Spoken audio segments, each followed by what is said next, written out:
They've won Tonys and Oscars and Emmys and Grammys. There's no red carpet 'cause they're home in their jammies. From Melrose Place to Broadway to Janeway and her crew, let Seth and James bring all the stars to you. Anywho, they're entertaining everyone, so who's gonna grouse? Just sit right back and you'll hear some tales on Stars in the House.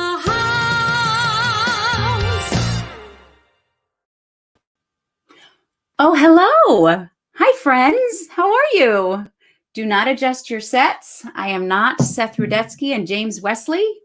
I am Anika Larsen, and they have asked me to guest host tonight, and I couldn't be more excited. Thank you, Seth and James, because they wanted us to celebrate Women's History Month. And I figure what better way to celebrate women's history than by having people on to talk about what they have learned about women's history through musical theater, because I'm not sure there's a more important teaching tool out there than musical theater. I feel like everybody on the show tonight will agree with me on that one. Not just fun and fluff. You can learn a thing or two about a thing or two. So that's what we're going to do tonight. And I'm wicked psyched. I'm a little nervous, not going to lie to you, which is why I knew that it would be a good idea to have a co-host, a co-pilot, a wing woman on my journey tonight. And I knew the only person who would be great for that for me would be my true story, my oldest friend in the world.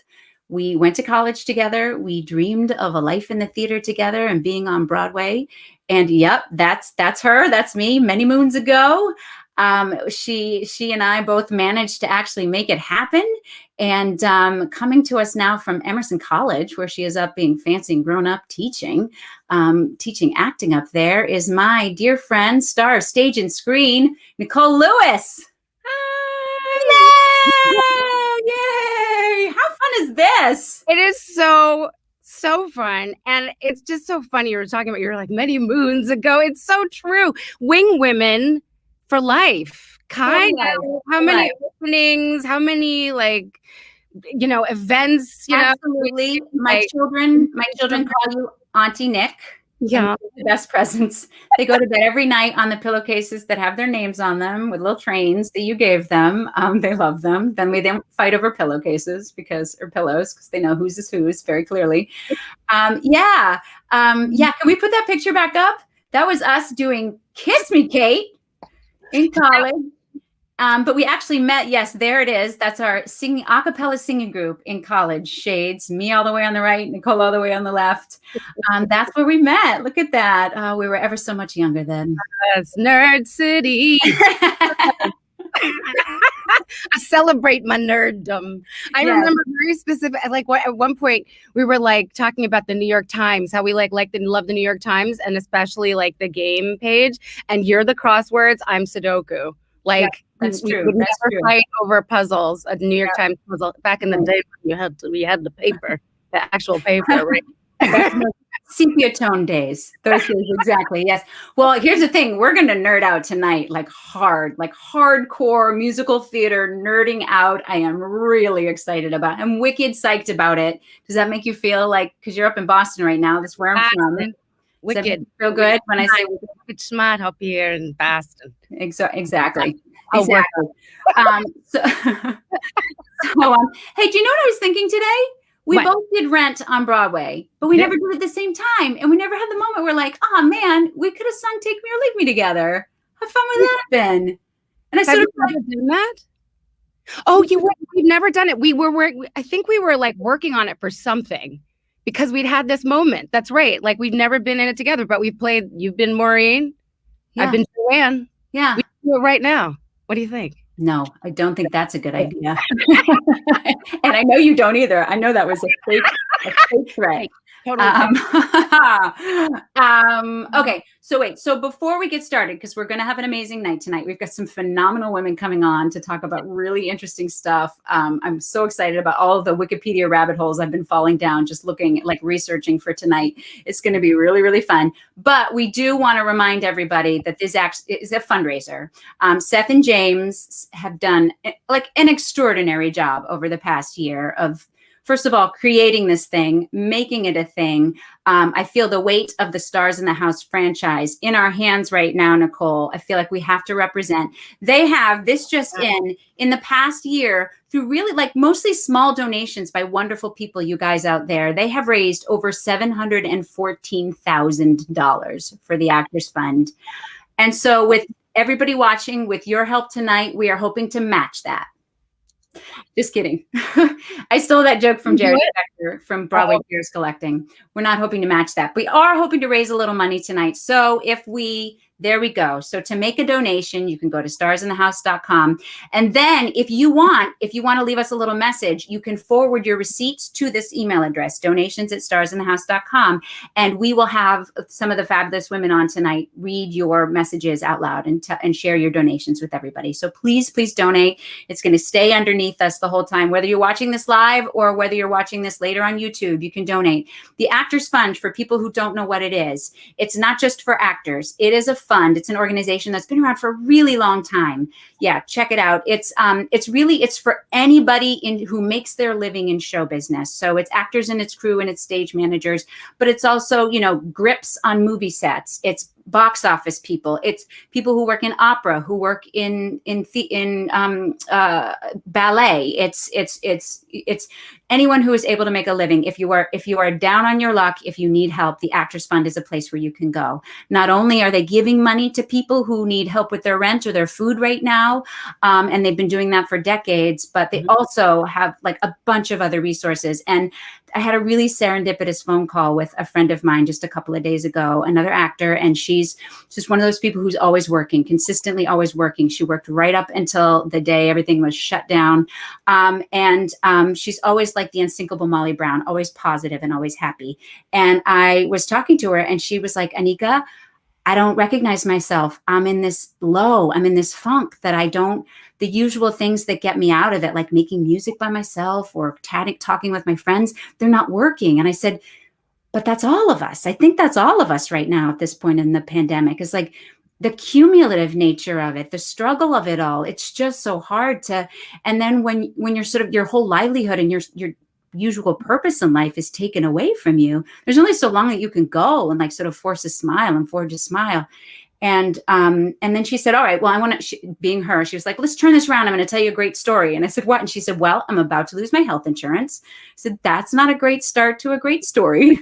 But she said, no, this is what was great. She said, I called the Actors Fund. And she didn't know I was going to be doing this tonight, but I love this story. Because she said, I called the Actors Fund and I got this amazing man named Jim. And she started to cry telling me about it. She said, I started to cry then, but Jim talked me through all of my options. He understands all of the union's health insurance and he understands everything about, he was talking her through and like Obamacare, all of her options, COBRA. He even knew the sort of most up-to-date stuff about like, what if this package passes through Congress? Will that change? How much is COBRA going to be then more affordable for her? And so she said, I left that conversation feeling so much better.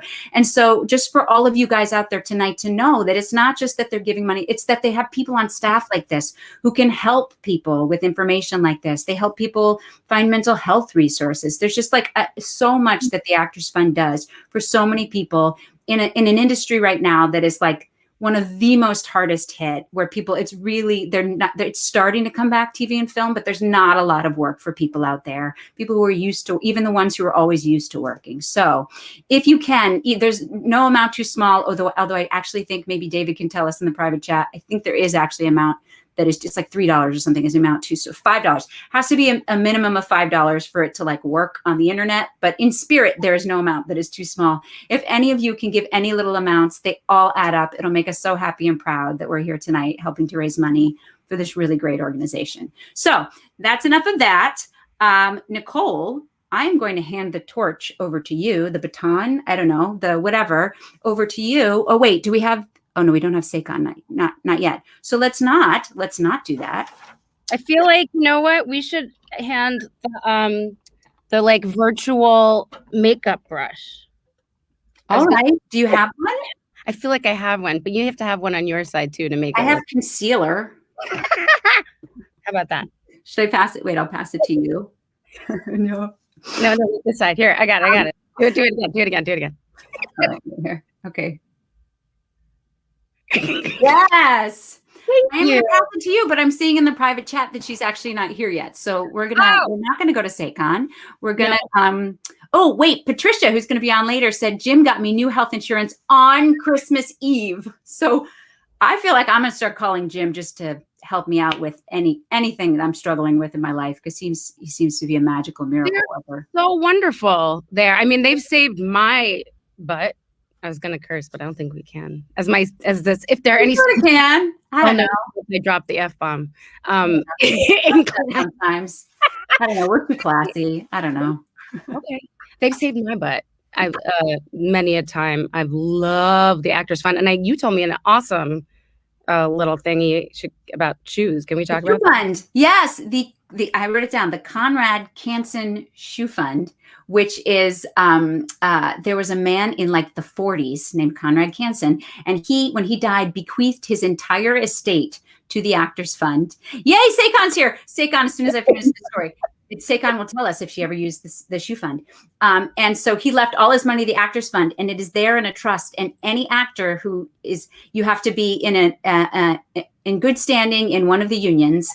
So you have to show your union card, and you have to be currently unemployed, and you can't have done it within 2 years. But basically every 2 years, if you're unemployed, he felt like every actor needed a nice new pair of shoes to look good for auditions. So it's up to a certain amount. You can't go buy Jimmy Choos and have them pay for it. But you can get, and I did it one time when I was broke, when I first moved to New York City, I got a pair of shoes on the Actors Fund. Thank you, Conrad Canton. All right, now I'm going to pass the concealer over to Nicole. Wait. We're going to get so much better at that by the time we're done. All right, Nicole, you introduce our first guest. Okay, welcome to Stars in the House, star of many a Broadway musical, and including Fela, Holla If You Hear Me. Oh, and of course, Hair, where we met. Saycon Sengbloh, welcome to Stars in the House. Yay! I want you to cast myself some virtual lipstick because I don't know. I wish I had my concealer ready. Hi, ladies. Hi. Hello. Thank you so much for having us in. Yes. No. Say you are a busy bee right now. Tell us a little bit what you've got going on. You've got so many wonderful things happening. Just give us a little. Including my eyelash being crazy. First of all, thank you so much. I'm so happy to be here and help to support the Actors Fund. The Actors Fund has definitely helped me. They have helped pay my rent in between gigs for sure. And it's such a blessing for performers, cast, crew, whoever. I hope is it doing crazy? Okay. It's beautiful. Yeah. So I'm coming to you guys tonight on the everybody knows me from so much Broadway, but I actually had a gig during the pandemic. I actually was working during the pandemic. Well, not during, like the whole pandemic went by. And then the last 2 months I had a gig. So, we weren't working and then we got work. The show is called Delilah and it premieres tonight at 9 o'clock on OWN and 9 o'clock Eastern, 10 o'clock Central. I don't know. Anyway, I'm so happy to be here and talk about women's history. Yeah. And I'm just here to be with you ladies tonight. I have time. I know you got other people coming, but I just appreciate you for bringing me on. And that picture, I told Nicole the other day when she showed me that picture, I was mourning my abs, the abs that used to be, when, girl, this is the thing for all the women, young women, love your body, love yourself now, because you will be looking at old pictures like, man, I used to talk about myself and I was fine. I was a fine thing, so. I still think I'm fine now, but Yes, you are. We all are. Those abs. We did hair together. Oh my God. And the picture of you two ladies was so cute. I was just like, oh, don't you love old friends, good friends? Nicole, you're one of my dearest friends. And thank you so much. Mine too. Oh my goodness. It's such a pleasure to have you. And especially because you have represented some incredible women on Broadway, from Eclipsed, right, through women who've gone through so much. And in the musical realm in particular, I love Fela Kuti. You played. Tell us a little bit about Fela and your role that you played. So on Fela, I got to play a real life woman. Her name is Sandra Isidore. She was she's still living. She's an amazing woman. She sings, she does music. She was like a Black Panther. She was just bomb.com. And look at us going through the aisle. Look at us. We had such an amazing time doing that show. And I was playing a real woman who really helped to awaken Fela, to remind him of all his greatness, as we women do. That's what we do. We come and we remind you of your greatness, you know. Shout out to Sandra Isidore. I had the wonderful opportunity to play her, and that was really exciting. And I really the funny thing that some people don't know is that Sagalja, who played Fela, and we went to high school together. And who knew that we would end up being on Broadway playing two historical figures. And so a lot of people in America didn't know who Fela Kuti was before we did that show. A lot of people did, of course, but and also we had Kevin Mambo. Look at Kevin and all the beautiful ladies of Fela. It was just an amazing time, and I was so pleased. Anytime I get to play a woman who lives and who did wonderful things, like Rita Marley, Martha Reeves, from Martha and the Vandellas. Anytime I get to play any of those characters, it's just so meaningful for me. Will you, for people who don't know who Fela was, or will you go ahead and just tell them a little bit about him? Yes, Fela Kuti. Oh, somebody says, I saw Fela the last time I was in New York. Great show. Yes, Fela was almost like, I don't know, think of whoever the biggest pop star in America is. He was like that in Nigeria. I would say like Miles Davis meets Bob Marley in terms of him doing like creating his own form of music, which is called Afrobeat. And it fused jazz and African traditional Nigerian sounds, drumming, but then it was a little bit of Earth, Wind and Fire vibes too, because he had this huge band. He had men in his band from Nigeria, from Benin, from all over. And he just was this dynamic man who had songs that would be 10, 15 minutes long for one song. Like the intro would just be going on. And the people would say he would yab the people, which is like to talk. He would talk his politics, talk about all his feelings, his problems with the government, whatever. He would talk about it. And so before he really started to break out with his music, you know, he came from a family in Nigeria that was a very important family. And he sort of went away, and he met Sandra Isidore, who I got to play, and she was a big part of inspiring him to be the political person that he was. So we love Fela. Yeah, right, and having a voice, right? I mean, this so much of what I think playing these women is, right.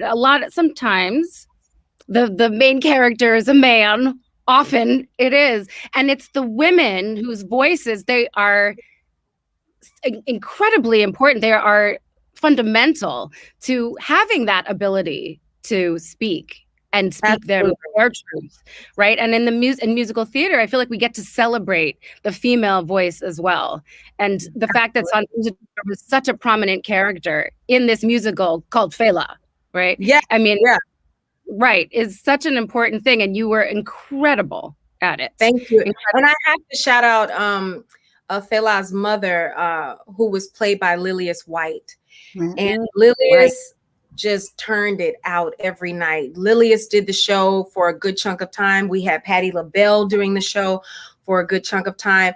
And having these women play this wonderful matriarch who was just so important. I love celebrating. That ends up making a nice combination of Black history and women's history all at the same time. Yes. Speaking of, also Motown was another. You got to play Martha Reeves. Yes, Martha Reeves, another incredible woman, and really defined our culture. Yes, girls, yes, dancing in the street. Yeah, right. I mean, it was really, and it was with everybody. And then I had Nikenji and Rebecca, who just had a baby. Shout out to Rebecca. We were Martha and the Vandellas doing it. Yes, and these girl groups, right, of the 50s, 60s, it's really changed the landscape of America even, and defined music of that time. Absolutely. And we will also want to lift up Mary Wilson while we're here. Recently passed. a wonderful opportunity to meet Mary Wilson and just be a part of the Motown show, having the Supremes, the Marvelettes, Martha and the Vandellas, just such an amazing representation of women performing, bringing class, and, you know, just so beautiful and elegant. And Mary Wilson was just a blessing. And she had this wonderful tour that she did where people could go and see their gowns. She had them, it was like a museum tour. I don't know what museum they're at now or where, you know, what stop they were on, but I would love to see all those fabulous gowns. She really, God bless her. Yeah, very, and connected to social change and political movements. I don't think it's a mistake, which also brings us to Color Purple, which you had an incredible role you got to play in Color Purple as well. And, you know, we wanted to, well, that was Cynthia Erivo. Yeah.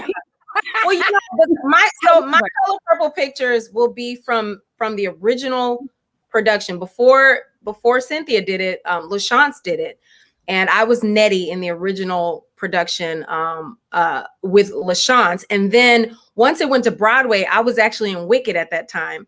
So after I did Wicked, I went back and did Color Purple again, and I covered both Celie and Nettie.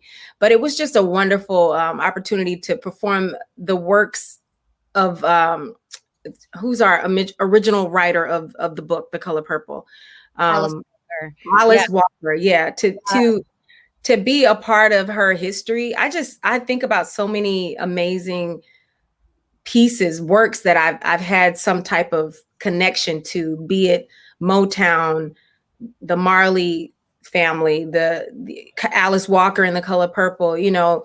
God, The Color Purple is such a meaningful show. I think about the show and I think about Celie and her life, and I use it quite often to inspire myself, because this character, Celie, though a fictional character, similar to even Elphaba, I would compare in Wicked, though fictional characters, they were people who were like ostracized and hated, but adored at the same time. Like, people would talk about Celie and tell her she ain't nothing and she ain't gonna do nothing. She ain't gonna have nothing.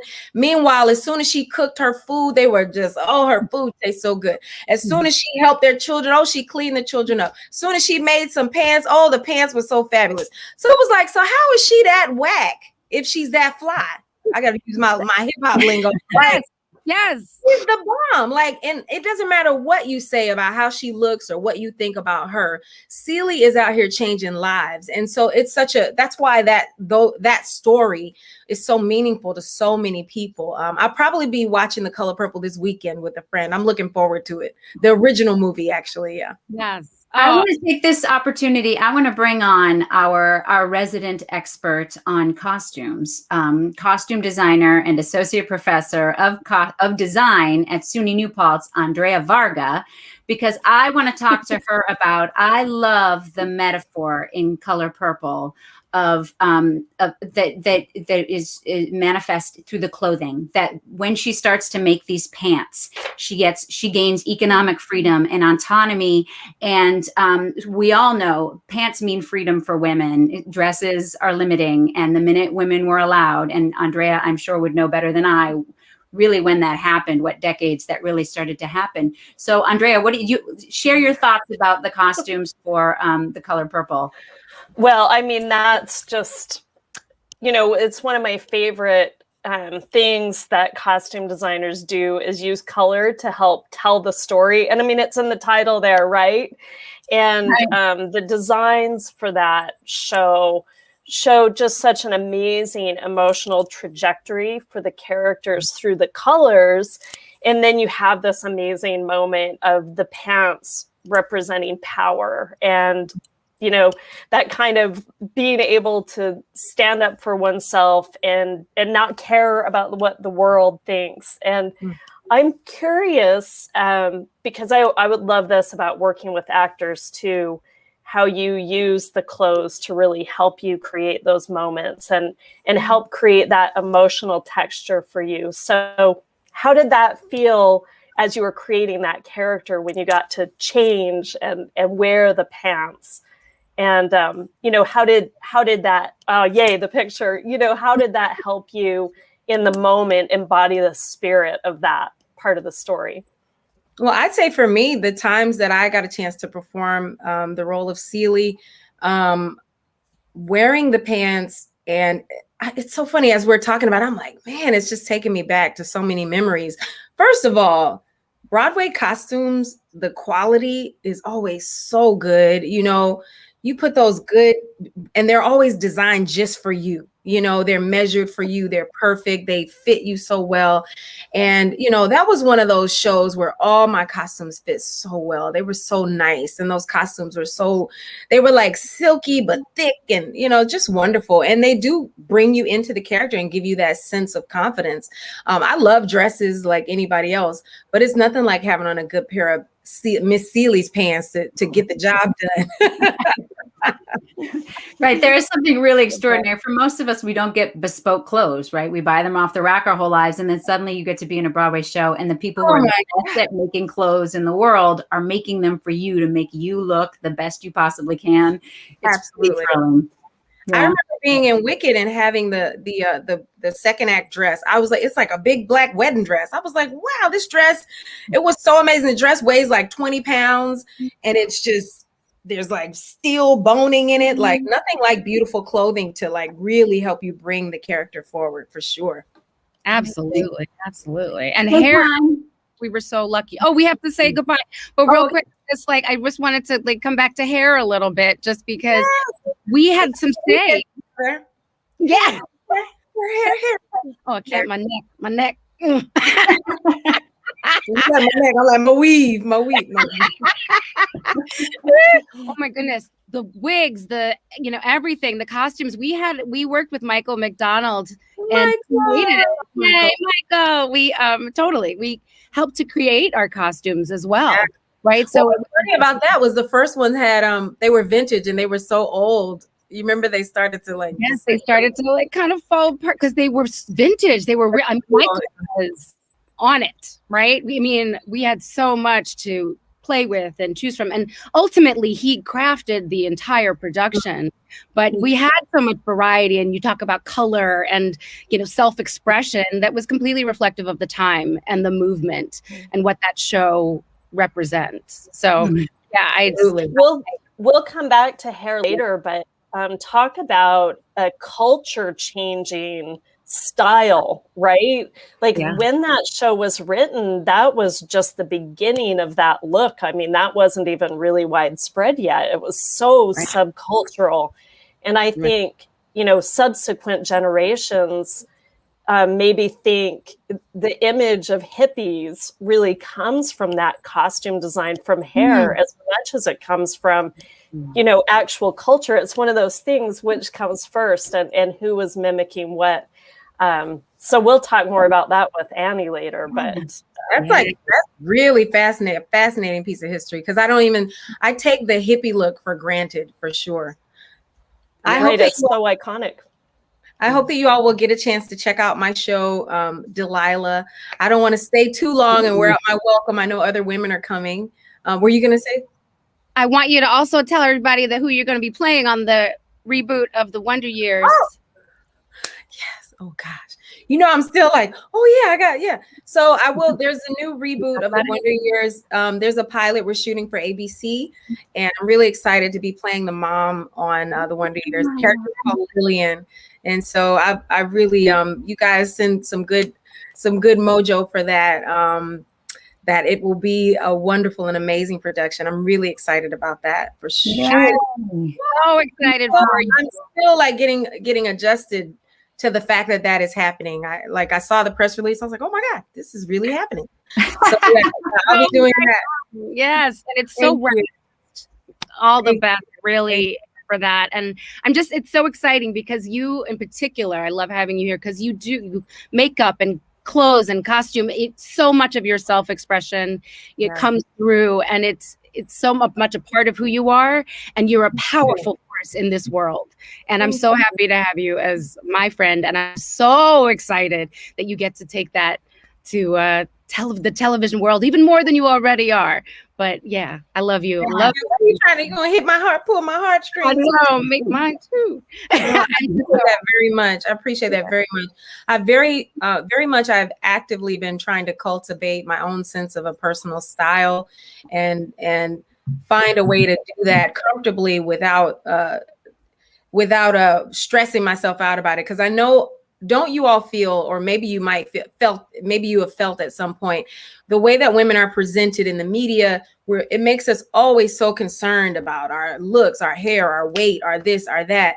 And so when you finally sit into a place where you're just really comfortable with yourself, with every little roll, with everything, you just get really comfortable, and you're like, hey, it is what it is. Y'all either gonna love it or you're gonna hate it, and I'm so thrilled to be in that place in my life, and really, really thankful for this opportunity. Shout out to the guys for having you ladies host today. I think it's an amazing idea, and I will be in the chat. Y'all check me out, Saycon Talks.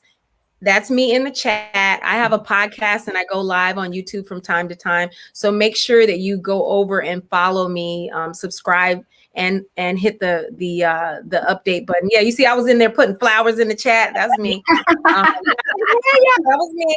Yeah, make sure you go over and follow me over at Saycon Talks. And I just thank you guys, and ladies. And it all worked out so well. The last time I was on here, I had a major microphone malfunction and went crying when I got off. So everything went smoothly today. So that was yes. Thank you, Saycon, so much.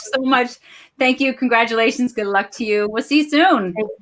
Okay, bye, ladies. Thank you. Thanks. We are going to pause for a moment. We actually just got this news last night. We're like weirdly nerdly excited about this. Is we did not think that we would have Dr. John LaPook on our show. And I got the text last night because for those of you who don't know, everybody knows who he is. But for those two of you out there who don't know, he's CBS medical correspondent. He's amazing. He's all over the place. And he has very graciously and lovely, since the beginning of Stars in the House and this pandemic, he's been coming on here and just volunteering up information to all of us. I know personally the number of times he has calmed me down and made me feel better informed. They're numerous. And so thank you very much for joining us tonight, Dr. John LaPook. Hi guys, that's a wonderful intro. Wow, sorry it's a little dark here. I'm up in Vermont with the 13-starred flag back there. All right, that's history. That's cool. And hi, everybody. I'm so happy to be on because I have really good news today.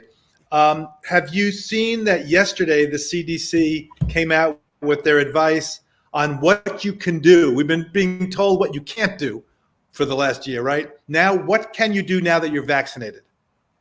And it's really exciting. Okay? Indoors. It's the first step. So first of all, what does it mean to be vaccinated? It means it's at least 2 weeks since your second shot of Pfizer or Moderna or your first shot, because you only need one shot of Johnson & Johnson. So then, not before then, 2 weeks later.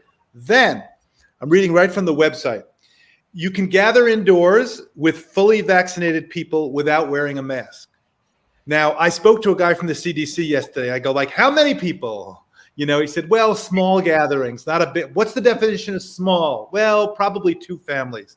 But one of them shouldn't be the King family, with 50 people. So he thought that probably, 10 or fewer, 2 different families, because you still don't want to get together with big crowds. You don't want to go to airports. You don't want to mingle. The reason is, and this is really important, we don't know yet to what extent the vaccine protects you against being asymptomatically infected with the virus and therefore able to unknowingly shed it and spread it to somebody else. Okay. Right. So, but they figure if both people are vaccinated, you have pretty good protection. They're also going one step further and saying, okay, let's say one person's vaccinated, say the grandparents, but the grandkids haven't gotten it yet, or the children haven't gotten it yet. That's okay too. You can have one vaccinated person, again, the small setting, if and only if the person who's unvaccinated is not at high risk for a bad outcome from COVID. And we know what that is, right? People who are obese, people who have lung disease, people who have diabetes, hypertension, all the things that got you on that list of people to get the vaccine earlier. So that's 2 things. The third thing is they stay still. If you've been around someone who has COVID-19, if you're vaccinated, you do not need to stay away from others or get tested unless you have symptoms. But if you live in a group setting like a correctional or detention facility or group home and or around someone who has COVID-19, you should still stay away from others for 14 days and get tested even if you don't have symptoms. So the whole idea, the reason why you see me lit up, even though I'm not lit up physically, is that this is the first step that we've been waiting for. They're putting their toe out and saying, you can do this. Now, about 10% of the country has been vaccinated. A lot of people have been infected. So as we start to do better and better, as we get herd immunity, they're going to have more and more announcements. He already told me that. He said, just stay tuned. If we have 20% of people who have been vaccinated, we may give advice to sort of be able to open up a little more. Of course, people are doing whatever they want, right? But this is the advice of the CDC. The next thing you may hear from is nursing homes and long-term care facilities. All those people who have been not seeing their grandkids, their kids for all this time. And a lot of them are vaccinated, right? Because that was an early group to get vaccinated. I think the next piece of advice, or very soon, is going to be that you can see them. So this is really good news. But I will end with this, because I know you got to go back to all that entertainment stuff. It's really amazing to watch you guys. So very entertaining. I'm hoping what you're about to say is, and then they're going to open Broadway on. So I actually have been predicting, on Stars in the House for a while. I think Broadway, I'm going to just go out there and say, I think is a good chance, if we do everything right, that in the fall, Broadway opens. Now, that's what I think. I think it may, we have to decide, and that's going to be up to the people who own the theaters, how much space between people still makes economic sense. I think people probably come in still wearing masks. I think if you come to the theater, you should probably be vaccinated, right? But all that stuff, if we see the numbers coming down, I'm sorry, I've tried to speak to the owners about them changing while nobody was there, while it was dark, to improve the ventilation, to probably put women's rooms. All that stuff. I don't think that really happened in a concerted, maybe it happened a little bit, but as far as I know, it didn't happen in a big way. My message to everybody right now, and you'll be the first people in the world to know that this coming Sunday, so in 5 days, I have a 60 Minutes piece on, and it's going to be about preventing this next fourth wave. We've already had 3 waves, right? The first one, the summer, the fall, and the winter. How do you prevent the 4th wave? You've seen the numbers have gone down, right? But they're kind of plateauing right now. And we don't want to get cocky about that. So they're still at a number of 50, 60,000 a day, new cases. That was the height, the peak in the summer. So don't get faked out by the fact that we had a horrendous December. So now it's like this. We have to vaccinate, and we have to make sure we wear the masks and all the stuff that we've been talking about that everybody's sick about talking, because, these variants that you've been hearing about, the way that you get a variant of concern, which is when a virus, because every time they multiply, they can make mistakes in their genetic code. And usually the mistakes don't mean anything. They could either die or, if they're even alive viruses, but they don't, it's an evolutionary dead end for them. But every once in a while, there's a mutation that makes one or more mutations that when they combine, they make that virus more dangerous, able to attack somebody more, longer lasting, more transmissible, more resistant to the immune response. When that happens, it's called a variant of concern. You've heard about that for the United Kingdom, South Africa, Brazil. Right. The way that we have a role, we have a medical treatment to try to stop these variants from developing, is a mask. Is doing social distancing, is washing your hands, is understanding to avoid crowds, and outdoors is safer than indoors. Because the only way the mutations happen is when they divide. The only way they divide is the more they get infected, the more they spread, the more they divide. So we actually have a role in stopping these variants from coming in. And it's very important that we all do that. So that's my, I'll get down off my high horse right now. No, it's a good horse. It's a good horse. Thank you.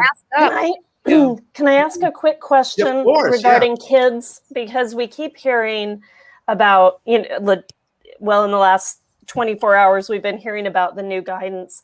But I'm a little confused about if we have small children And if we're vaccinated and grandparents are vaccinated, but we have small children, do the kids need to still wear a mask around grandma and grandpa?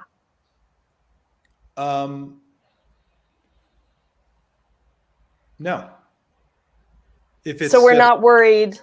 One family, because the grandparents are protected. Okay. It's the other way around. If the person who is not vaccinated, which would be the kid, if the person who is not vaccinated is at high risk. So if you happen to have a child who has a condition, immunosuppressed, things like that, diabetes, obesity, then you still got to wear them. Everybody's got to wear the mask. But if the grandparents are vaccinated, what they're saying here is, I'll just read it right from the thing, right from the CDC. You can gather indoors with unvaccinated people from one other household, for example, visiting relatives who all live together, that's your example, without masks, unless any of those people or anyone they live with has an increased risk for severe illness from COVID-19. If you've been fully vaccinated. So now we're talking to the grandparents who are vaccinated. And the medical conditions are, if you go to cdc.gov, they'll give you all the lists, but I'm gonna say it quickly for people who don't want to go there. Cancer, chronic kidney disease, COPD, which is chronic obstructive lung disease, Down syndrome, certain heart conditions, immunocompromised, obesity, pregnancy, sickle cell disease, smoking, or type 2 diabetes. So those are the things that would say, hey, suspenders and belt, because remember, there is a little chance that vaccinated grandparent still is able to shed it.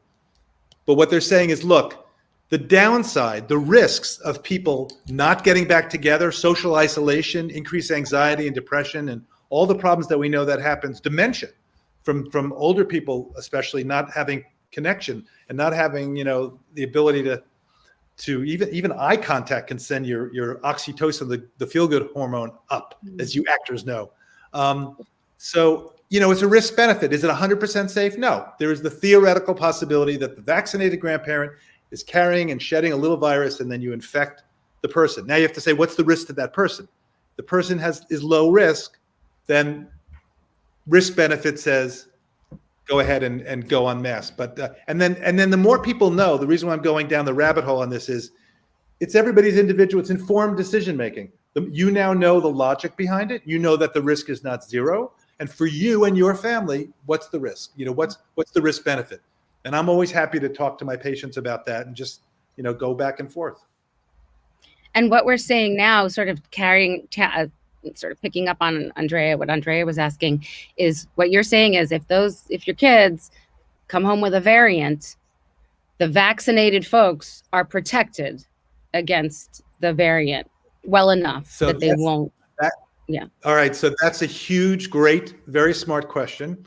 Pfizer has just come out with a study saying, in the lab, it looks like it's working against the Brazil variant. What we're finding is this, and I'm sorry if this is a little bit technical. In the laboratory, they take the serum, which is part of the blood, and they combine it with the virus, and they put it on a plate that has cells, okay? And they see if the serum, which has antibodies from somebody who was vaccinated or who got the disease and supposedly is immune, can it stop that virus from growing? It's called neutralizing antibodies, okay? So what they found is those neutralizing antibodies with various vaccines against the South African variant are a little bit lower, okay? But they're still good enough. It looks like they're still probably good enough. And Tony Fauci said it to me, he said, it's like a cushion. You'd love it to be up here, but if it's here and it only has to be here, you're still above that, right? Yes. That's in the laboratory. That's in a dish. What we don't know, and is really hard to do, where the studies are going on, is what about in real life? What about for the person, fine, that's in a lab. What about outside the lab, the person walking down the street who had the vaccine? Are they protected against the variant?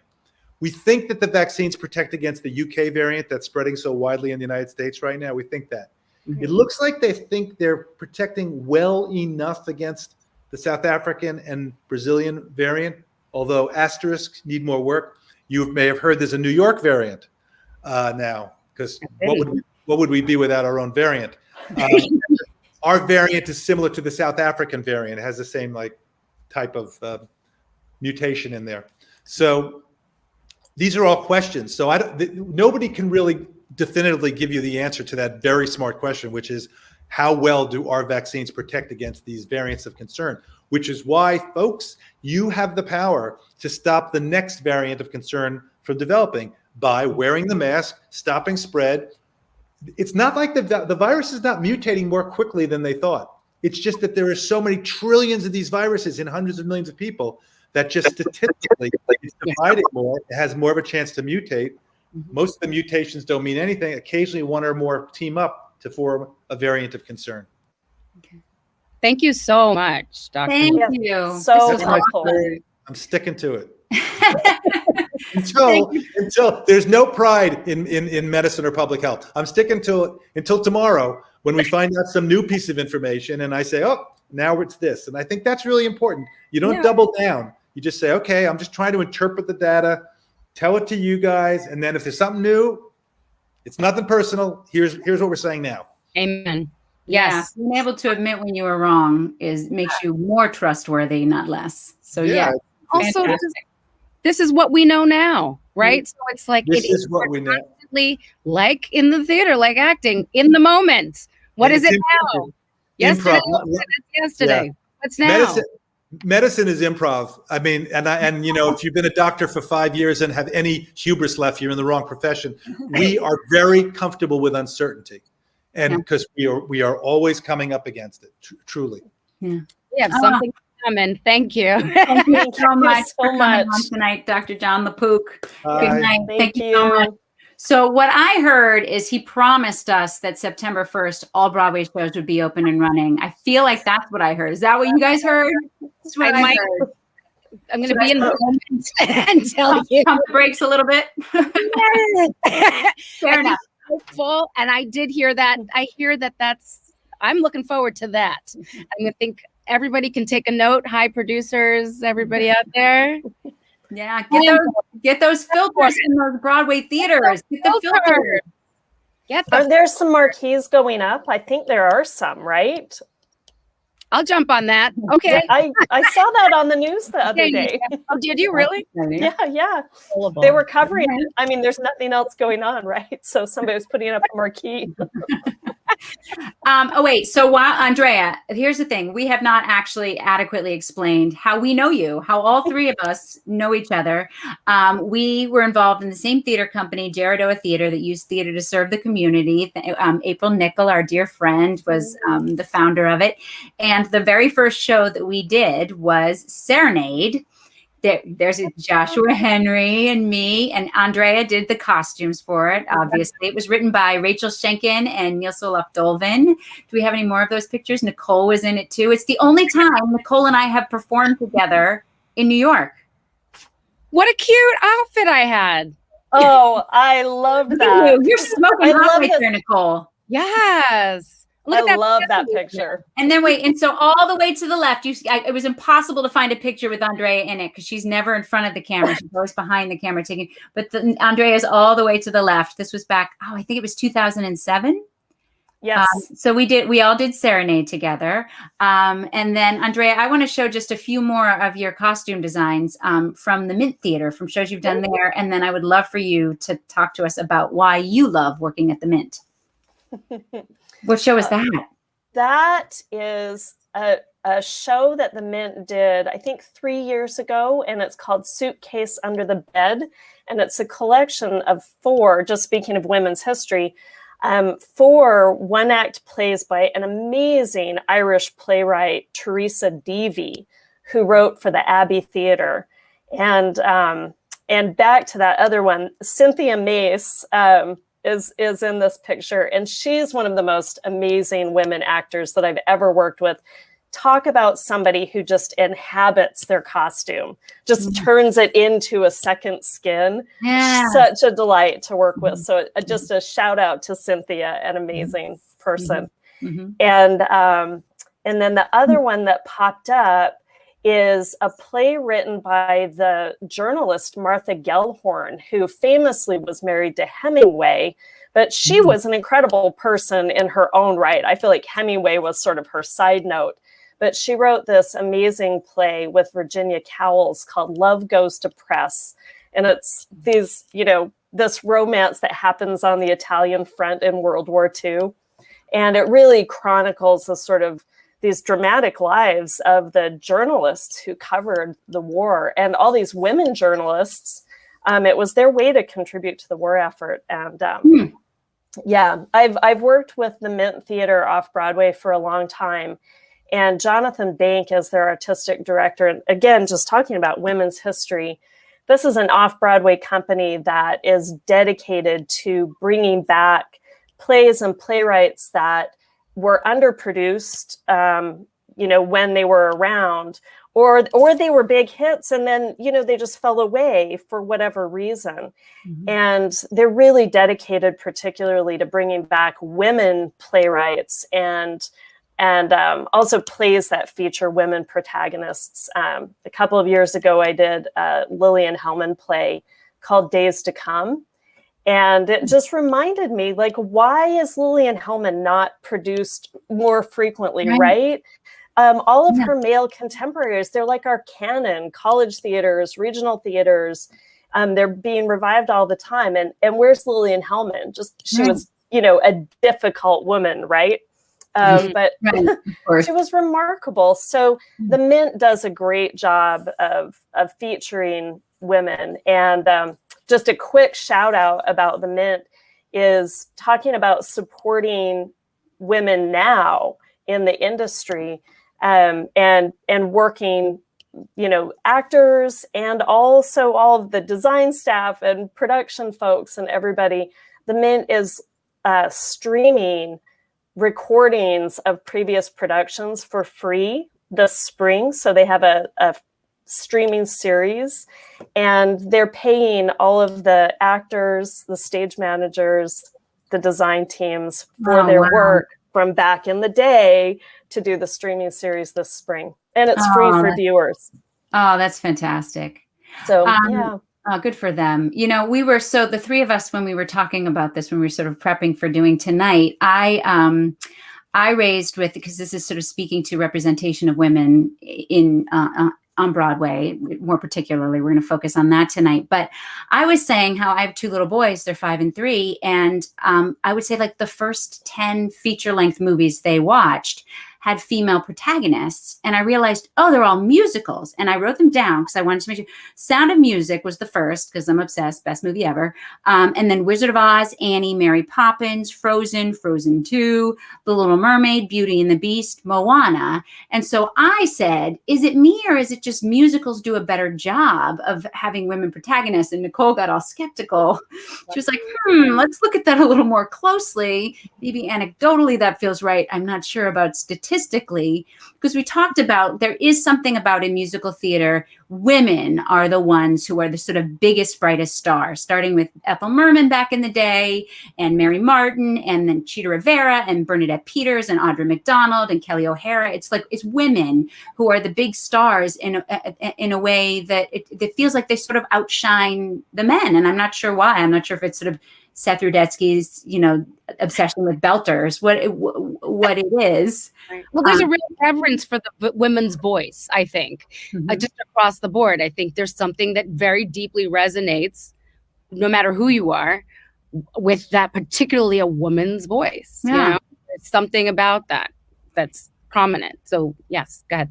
Sorry. Well, I want David to put up. David, can you find the graph for us? It has pictures of people. I think it's 3 or 4 people. Yes. So actually, it's Andrea, is it called Production Pro? Is that the company? Yeah.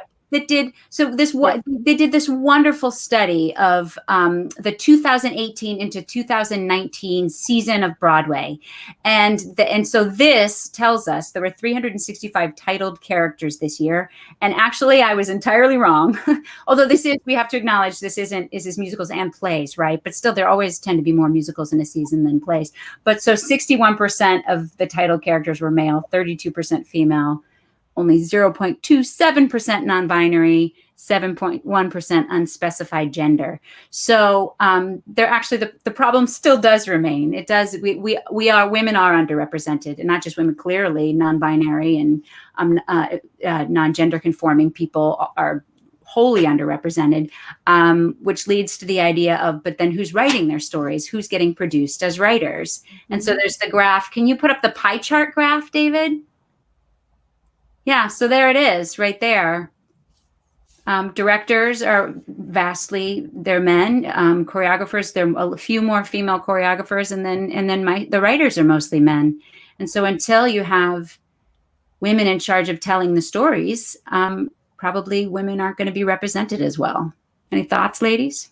Or specifically and multidimensionally, I would say, right? Like, I think there is that we can really speak to when it's a women's voice in the writing. There is something about that you can't, it's unmistakable, right? It's true for anyone, I think, right? If you're coming from that experience, there's a way of describing it. And I think it's phenomenal that is the writer's job, right? To imagine and be in the shoes of others. I'm one of the jobs, right? One of the wonderful things about great writing is that here they can, color and fill in all these incredible characters and describe them in ways that are accessible, right? Mm-hmm. But I do think that there is something very important about when you're looking at it, saying, what something's missing. What is that?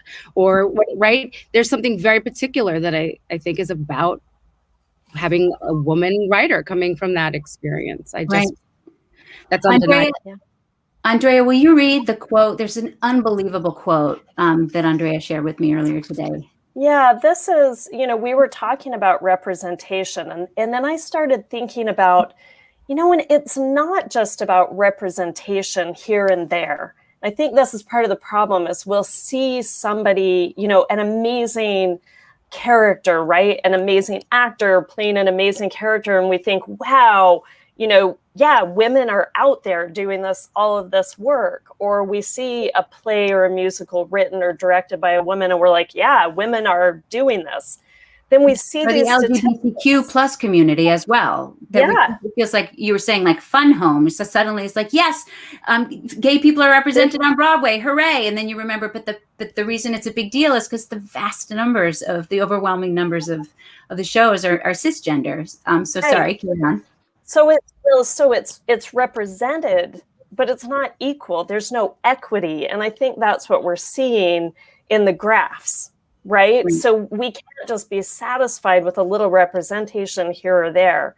Right. I think this chart makes me sad as an educator, because we're graduating in across academia in higher ed, more women every year than men. And we love men too. So this isn't dissing men. It's just about equity. Right. And I know from my program, we graduate about 80% women. And so what's happening between us graduating students out and the reality of the industry when we look at these charts? Yeah. So, I was thinking about this, and I talk about this to my students, and I paraphrased it a million times. But at the 2015 Tony Awards, Lisa Crone, she gave a stirring speech when she won for Best Book for the musical. And she used this amazing metaphor. So I've kind of paraphrased this metaphor, but for tonight, I looked it up because I don't want to paraphrase, because she's just, somebody I think is such an amazing, an example for all of us. So she says, her words, "And I've been thinking about that dream as I think about this amazing Broadway season, sitting in the same one or two main rooms and thinking that this was the whole house. And this season, some lights got turned on in some other rooms, and we're all like, oh my God, this house is so much bigger than I thought." And then she goes on to say, "The thing is, all those other rooms have always been there, and there has always been really interesting people in them doing ravishing things. And wouldn't it be so great that after this season, we didn't all just go back into the living room?" And I just love that idea so much, that we're all in this house together, and there are these rooms that we dream about or we imagine are there, and then we're going, no, they're there. Yeah. You know, our folks are there. They've always been there. Yeah. We just got to turn the lights on. And that was 6 years ago, guys. And then we look at these charts, and we think, come on, we've got to do better. We got to push harder. So. All right. Yep, we do. It's about point of view. That's what occurred to me from that as well, right? Like the person in that room can say, hey, look, come over here, because they're in the room. They're like in that room. Isn't it cool? Right? Like there's something about that point of view that's unique. The person in the living room doesn't know. But, but if we're in the like salon, text them from the living room. Problem solved. All right. I love that we talked about that. We got to keep it. We are so far behind, and we have so many amazing women coming on. So real quick, Nicole and I each wanted to talk about a show that we were in. And I was going to talk real quickly about Beautiful. Beautiful, the Carole King musical. Particularly now as a mother, I have a different perspective on it. There it is. Jessie Mueller as Carole King, and me and Jared Spector and Jake Epstein. And, you know, how fascinating it is to play an actual real woman, as Saycon was speaking to before. There's me and Jared. I played Cynthia Weil, who was a songwriter. Of course, Carole King was a songwriter, and they both worked together at Alden Publishing, writing some of the biggest hits of the 1960s. In doing the research, I looked all over the internet to try and find this picture, and I just couldn't find it. But in one of the books that we used in doing research for the show, there was a picture of the whole staff of writers at this publishing company, and it was just a sea of men in suits and two female faces. It was just Carole, and it was just Cynthia. And I asked Cynthia Weil, I think we actually have a picture of her, there she is. That's Barry Mann and Cynthia Weil, and me and Jared playing them. She said, you know, I never thought about it. I just never really thought about it. And I thought, wow, what an amazing thing. Like what a sort of sense of inner self that you must have, just a real healthy sense of self, to just be like, I'm going to put my blinders on. I know I'm good at this, and I'm just going to do it. And so these two extraordinary women were able to do it. And then now looking back as a mother, thinking about Carole King, because it's in the plot and I never quite noticed it every night, 8 times a week, but she had started having babies really young in her teens. So she's writing all these amazing pop hits. She wrote Will You Love Me Tomorrow overnight while the baby was sleeping in the next room. And, you know, as we're hearing this sort of primal scream coming out of working mothers during this pandemic, it's, you know, this idea of children so often, especially before birth control, were the reason that women couldn't pursue their dreams because they're, you know, and so just the idea that just this extraordinary woman, Carole King, I think you sort of couldn't stop her from writing music. I mean, we all know and love her music and know why it clearly had to come out of her. But just, yeah, I just like tipping my hat to both those women and so proud to have been able to play one of them. Nicole, I want to pass the concealer to you. Right. I dropped it under that. There we go. While you're passing that, I do have something to say about the costumes for Yes, Beautiful. please. Because we do need to shout out, you know, Alejo Vietti, right? The cotton. Yeah. There we go. And I remember, you know, when you were going through your fittings with this and you were sending me pictures because you were so excited about these costumes. And, you know, what a challenge to design costumes for a character that's based on somebody who's alive still. You know, it's these snapshots in time that are iconic. Right. And yeah, what a great costume designer. And I think we really do have a special industry that, you know, it may be dominated by men, but we have some men who are really honoring women and doing good by these characters and by you guys as performers. So just a shout out. Yes. A shout out to Alejo. Absolutely. Preach. Yes. Absolutely. Nicole, I want you to talk about Lennon. Yeah. And so speaking of men who do right, Don Scardino, who directed Lennon, that was such a fantastic concept. And I came in as the understudy for Marcy Harriel and our friend Julia Murney in that show. And it was real, like the concept was fascinating, because here we are, the show is called Lennon, so we're celebrating John Lennon and the Lennon canon, right, the music of John Lennon. The motor behind it was Yoko Ono, and the reason that John Lennon even had the effect that he was himself, and he was motivated to put out songs like Imagine, but it was because of his union with Yoko Ono, right? That he even could realize that and understand that and want that and understand it in himself, and then want to put that into the rest of the world. And so it's just such a fascinating thing to me that she was represented in the show also, and John Lennon was represented in the show by every single character, right? Think about that. I'm covering like Julia Murray and Marcy Harriel, like completely like type-wise different, right? People, right? But that everybody, the intent was we're all John Lennon, right? That whole idea of we're all one, which is something that I really espouse in my life. There is a connectivity that we all have, in human beingness. Yes, we are culturally different, right? We absolutely, and the way that we walk in the world because of our culture is different, right? But that thing that connects us, that thing that I think can have us all sitting here in this room right now, in this virtual room even, right, is that thing that's greater. And so there's something gorgeous about that concept of putting up this idea that we are all one, because of here you have the cross-culturally John Lennon and Yoko Ono, but it couldn't have been without Yoko, right? It couldn't have been. That wouldn't have happened without that union. And I think there's something so important about the combined energy of that, but particularly, getting a different point of view, different viewpoint, perspective, right? There is a whole, I think, that can happen. We're 51% of the population, right? Is it still 51 at this point? Stats. No, if we ask the gang out there, somebody will put it in the comments, and then David will throw it up if anybody knows where we can get that up to the minute information. All right. So speaking of celebrity couples, I'm going to take a little left turn here and talk about the Lindberghs. Charles Lindbergh, anyone remember him? Charles Lindbergh and Anne Morrow Lindbergh, who I think now are mostly remembered for the Lindbergh baby kidnapping. Their first son was kidnapped when he was 20 months old.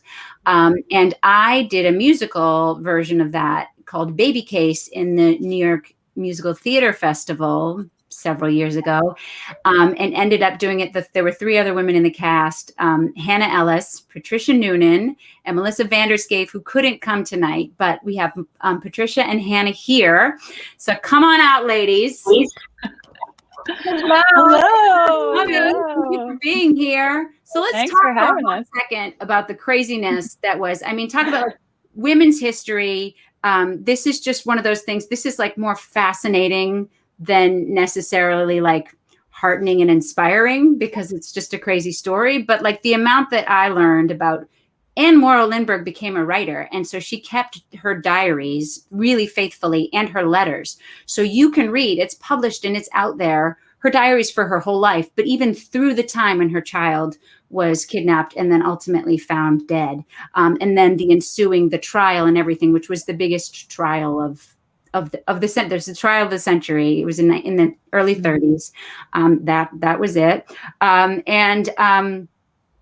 So to sort of, speaking of a woman who we only hear about Charles Lindbergh because he was, for those of you who don't know, he was the first person to fly across the Atlantic solo. She also became a pilot. She also flew solo. They flew all over the world together. She was often his navigator. Oh yeah, that's not from here. Save that. That's Sweetwater. We'll talk about that in a second. That's exciting. But yeah, to sort of learn about this one woman's really specific experiences was really interesting. And then so we all played multiple characters, right? So then I played her in the first act. Do you have the baby case photos, David? So I played her. Yes, there's Patricia. There's me. Very sad. Patricia. There's us as the Lindberghs.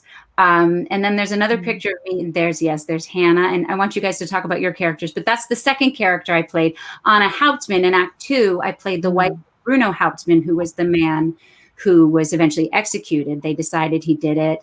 It's crazy on the internet. If you go there, people arguing to this day about whether he did it and he didn't. And there's people who've written books, and it's a really tough call. I'm not taking sides because I don't want us to get letters. So I still honestly, it's so hard to know. But one thing we do know, and this was really interesting for me, was that for sure the case was like open and shut for them because he was German. It feels like in America, there's always some sort of xenophobia. And at the time in the early 30s, there was just a real bias against German people. And so they decided that he was going to go down for it, even though if he did it, he probably didn't do it alone. And but his wife, Anna, he protested till he was executed. He said he didn't do it. And until she was 95, she fought to prove.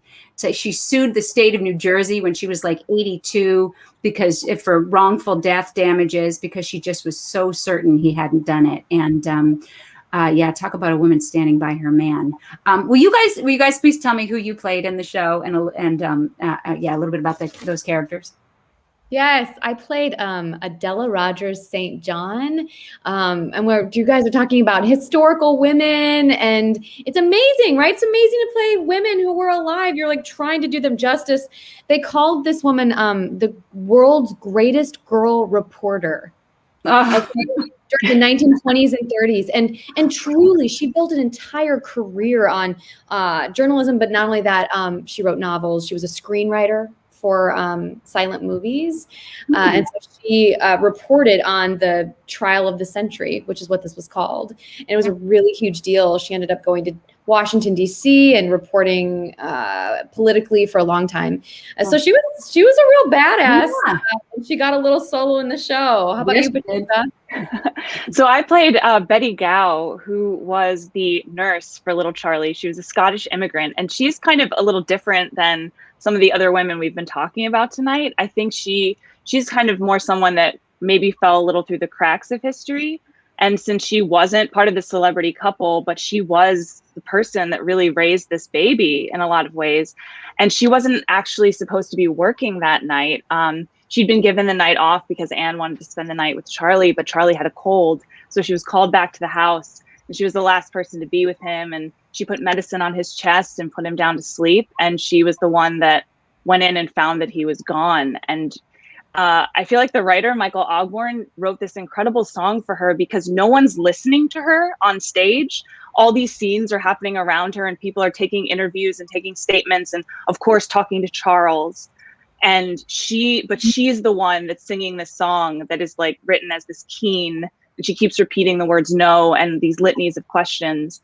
And I always thought it was such a beautiful way of capturing the pain of this woman who was not part of the celebrity couple and didn't really no one was asking her about the pain of this, but who had been with this baby for 20 months and I am so found him missing. In that, because I feel like there are countless women like her who raised other people's children, particularly people who are powerful, who are rich, who are royal. I mean, it's stunning how little time Queen Elizabeth spent with Prince Charles in the beginning of his life. To think about, I'm away from my kids for 2 nights and I feel sick. And so these women who shaped these powerful people who eventually go on to rule the world in the way that they do. And there are these women, that movie made The Hand That Rocks the Cradle a creepy thing to say, but it's a really lovely sentiment. The hand that rocks the cradle rules the world. But all of these women who helped shape the world in the ways that they raised, and they're just going to remain anonymous. It's fascinating to me. Yeah. Okay, so we're going to move on to your guys' show. Oh, Nicole, do you have something? Just totally jumping off of that, but the same thing, right? It's fascinating. Giving voice, which is the thing I think you were talking about a little bit, Anika, right? Giving voice to women who didn't have one. I think that is something that is a special capability that musical theater can have. So we need to exploit that even more because it's really powerful, right? And what a beautiful way, literally and metaphorically, right? Giving voice to the unvoiced or the unheard. And I think theater, unlike other mediums, things can coexist in the space and time of theater that cannot coexist on a TV screen or a movie screen. So for example, you know, if you saw Cheetah Rivera in The Visit, she could dance on stage with her younger self, and you can watch time pass in a way that you can't in another way. Just the same way in this piece, Michael Ogborn and the director Jeremy Joverish and Warren Adams, the choreographer, they were able to kind of physicalize the embodiment of that voicelessness by having this woman on stage singing while the world is twirling around her and reporters are talking to everyone but her. So you're experiencing that in a way that I don't know that you really could viscerally experience it on TV or film the same way. So I think theater is a very special way of doing that. Yes. Beautiful. Yeah. Speaking of giving voice to the voiceless, I have got some donation texts. Yay! I was hoping. Come in for the Actors Fund. So I'm just going to read a couple. The first is from Hillary from New York for a donation of $50. It says, "Thank you, Anika, Nicole, and Stars in the House." And the second is from Dancin' Dan Watt from California. Another $50 donation. Thank you. Thank you, Hillary. Thank you, Dancin' Dan. And he says, "I saw and fell in love with Anika, seeing her on stage. On behalf of all the women in theater and the arts that have touched my life, I am honored to donate with love." Come on. Thank you, Dan. Thank you, Dan. Awesome. Thank you, Hannah. All right. So I want you now to take the baton. I'm passing you the concealer. And I want you to talk about Bright Star. Oh, Hannah. look at that dress. I love that dress so much, you guys. It has deer on it.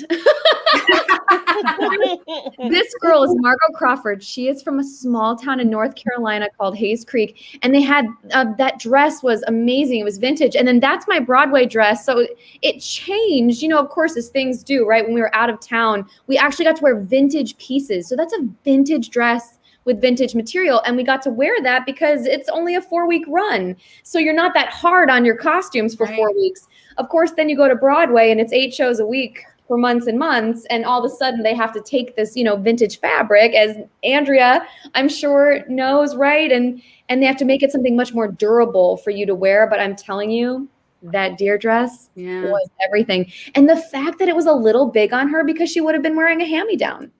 And that's just the truth. Her dresses weren't couture. Like we're saying, you know, on Broadway, they make dresses to fit you exactly. But her dress, it was not perfectly, you know, for her because she, you know, wouldn't have had the money. She lived in a small town. She wore what she had. So I love those details when it's like, actually, this is so specific. It doesn't fit her perfectly, you know?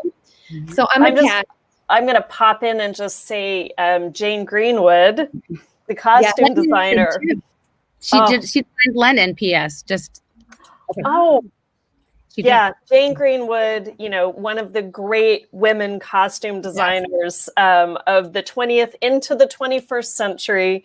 Just somebody talk about representing. And she does that so well, that period, the kind of the quiet details that really add the texture and all those little tiny choices. She kind of luxuriates in that stuff. So it was so pretty. I remember, exactly how you looked in that show because it was such a beautiful period piece.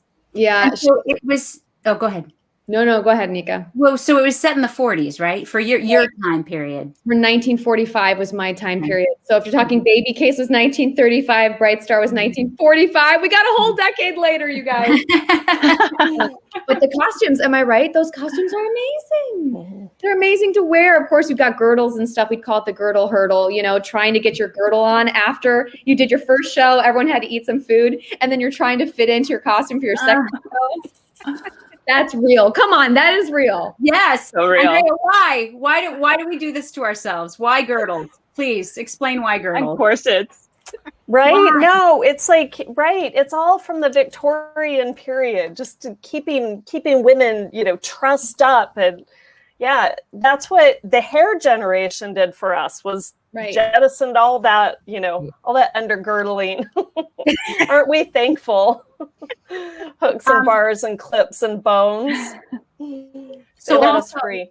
Go ahead. No, Nicole, you go ahead. I was just chiming in with the Victorian era. It's something that we're also exploring in a project here at Emerson, the interiorist. I need a little more caffeine. The interior of the artist is a project that some of the undergrads are working on here.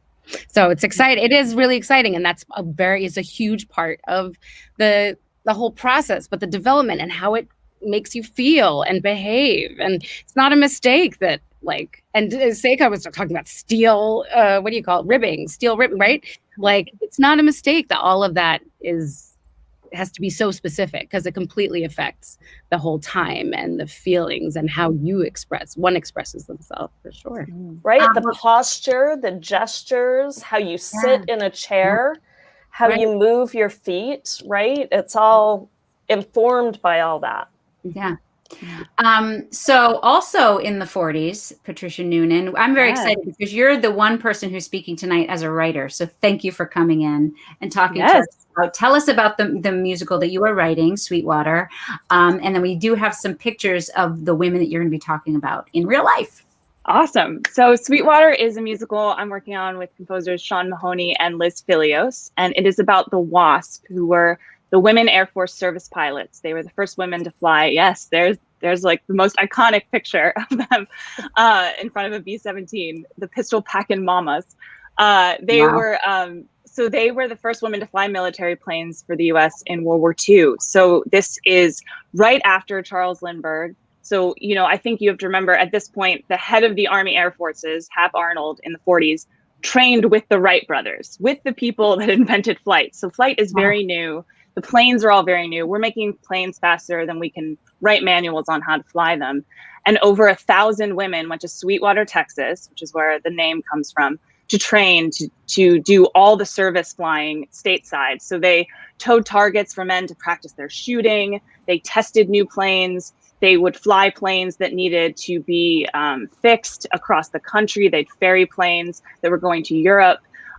Lieutenant Colonel Tibbets used 2 WASP to fly in the B-29 with him because he wanted to prove to men it had been blowing up and men were afraid to fly it. And he basically wanted to say, well, these women just did it. So, you boys better step up and fly it. And so two women flew in the B-29. But these women, 38 of them died in service, but they were not militarized yet. They were deactivated in December 20th of 1944, before the war even ended. This is Jackie Cochran, who was the director of the program, who actually initially started flying because she was a makeup saleswoman. And so she kind of had this amazing combination of femininity. And she said, I am not a feminist, but I am very feminine, and would always land her flights and apply lipstick. And so, she was incredible. She, talking about clothes, they had to wear, the trainees wore men's flight suits, zoot suits, that didn't fit them. I think we have a picture of that somewhere, but they were oversized. Jackie Cochran eventually was able to get Bergdorf Goodman to design their dress uniforms because she knew how important the image was as well. And yes, this is the pinnacle of their media love when they were on the cover of Life magazine. She looks like she is 16 years old. Yeah. Well, yeah, the youngest you could be was 21. So unless she was, but yeah, very, very young women. And like I was saying, 38 of them died in service, and they did not get veterans benefits. They were not sent home with flags on their coffin. Their families did not get gold stars. The women weren't recognized as veterans until 1977 under Carter. And then the first one was not granted burial rights in Arlington Cemetery until 2016. Wow. Her family kept fighting for that, including her granddaughter, Erin Miller, led that charge. And even as recently as 2018, 2019, there was a battle in Texas about removing them from the history books or keeping them in. So, talk about needing to bring women's stories from the fringes of history. I'm from a family of huge history buffs, and I didn't know about these women until I started working on this story. And what I love about Sweetwater is I think a lot of, maybe it's because America is a very individualistic society. Maybe we love our hero myths, but I think we have a lot of stories of pioneers. We have a lot of stories of firsts, and they're usually the first one, right? So singulars, like Amelia Earhart, incredible woman, but she was a member of a group called the 99s that was founded with 99 other women in 1929 that were all pilots. These were 1,000 women who were all pilots. So I think what I'm also interested in looking at those statistics and those charts where the stories of women that rose together as communities and not just the story of someone who did it. And that happens, but so many times there was a community, and also the women were not necessarily in competition with each other. Amelia Earhart raced Jackie Cochran, who you saw the picture of. Cochran in her autobiography said, Amelia was my friend, not competition. You know, so I think like dispelling these myths that just because women, all of us, you know, actresses, we are maybe competing for something doesn't mean we're at each other's throats. We're a community that's rising together. And that's something that I think like the WASP have really taught me. And also, Nicole, what you were saying about the multitude of experience, that all of these women were pilots and were pioneers, but you read their letters, which you can through Texas Women's University, they were there for different reasons. It's not a monolithic one experience where they all have coming from the same place. They came from all over the country. And I think that's also part of it too, is that there's so many different ways to be a woman. There's so many different ways to have these experiences. So that's what we're trying to do with Sweetwater. And it's been a joy to work on it. Yes. Yes. Thank you. Yeah. Thank you. guys. Thank you so much for coming on. Let's have another baby case reunion for the women sometime soon. Good old Zoom. Thank you so much, you guys. Take care. Thank you so much. Bye, Nicole. Bye, Nika. Bye. All right. Our next guest, I'm super psyched. She and I did Avenue Q together off Broadway. You know, when it was off Broadway, then it was on Broadway, then it was off Broadway again. That was us. I couldn't find a picture of us on stage together, but that's super cute too. Come on. Need I say more? Ruthie Ann Miles, come on out here. Yay! Anika, that almost brought me to tears. I was so happy to see that photo. Yay. So thank you for fitting us into your schedule. I know you were shooting early this morning. You were on All Rise, and you're adorable. I realized that I had the Pacific time, Eastern time wrong. And I was like, oh, great. My sound check, I was here for a sound check 1 hour late. No, but you're right on time. You're perfect. Wait, I just want to share one moment, which was in rehearsals, the first day of rehearsals for Avenue Q off Broadway, because we actually got to have I was terrified, but yes, I remember that room. You were amazing. And I just remember having a moment of looking across the room at Jason Moore, the director of Avenue Q, and with our eyeballs having this conversation of like, oh, she's hilarious. She's amazing. And he was like, I know, right? I'll never forget the look in his face. It was like, who is this young thing? Where did she come from? Where's this talent from? So you, my friend, but you took me under your wing and you gave me permission to have a voice in that room. I love you so much. Well, ladies. I love this. Tremendous amount to me. Thank you so much. All right. I want you to talk about, we have you here for 2 musicals that we're going to talk about tonight. We could talk about, I mean, with all of these women, we could talk to everybody for an hour and it would be so interesting. But of course, we got to keep it moving. So first we want to talk about Here Lies Love, which was fantastic. Oh, yeah. So it's the story of Imelda Marcos, right? Oh, Hannah was talking about vintage dresses. That was my original. So this was from Mass Mocha. Oh. Yeah, this was our choreographer, Annie B. Parson. This was her dress from when she was a kid. And she's like, Ruthie, I don't even know if this is going to fit you, but she threw it on me and it fit. Yeah. And it has this huge hoop at the bottom. When you spin, it just opens all the way up. Ooh. And we based it off of that dress that then became the dress for the next run. So cool. So you have to tell us at least one fit. Because when we think of Imelda Marcos, we think shoes, right? We think shoes. But what was for you, other than shoes, what was like the most fascinating thing you feel like you learned about Imelda Marcos? Well, let me talk about the shoes for half a second. David Byrne was like, we know about the shoes. We've heard about the shoes. There are books about the shoes.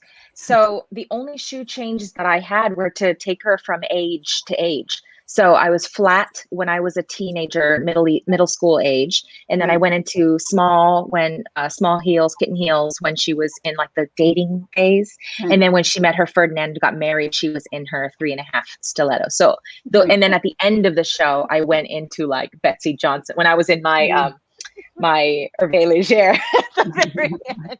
So then I was in my own like red sparkle shoes. But yeah, we didn't want anything to do with shoes, but we had 20 costume changes.